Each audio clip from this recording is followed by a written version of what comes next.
And as frustration with the transit system reaches a peak, there are questions about when the Ontario government will take over the LRT. Premier Ford is here in Ottawa for the First Minister's meeting with the Prime Minister and is facing renewed pressure to follow through on his promise to upload the LRT to the province. CTV's Katelyn Wilson joins us live now with more. Katelyn.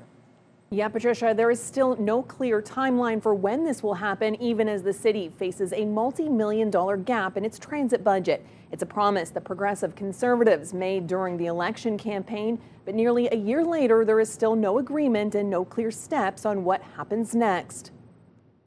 In February last year, Premier Doug Ford promised during his campaign to upload Ottawa's LRT system to Metrolinx. Negotiations started in the fall, but there seems to be little progress made on the transfer. At City Hall today, the mayor said the negotiations are complicated, adding it would save the city $85 million a year.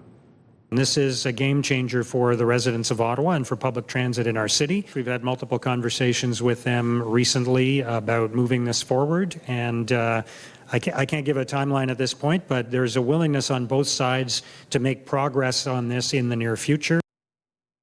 The Premier was also in Ottawa today, but gave no indication as to why little progress has been made. Here's what he had to say. We're continuing to work with them, and we're going to continue talking to them. We've made some huge investments for the people of Ottawa, and we're going to continue to invest in the people of Ottawa.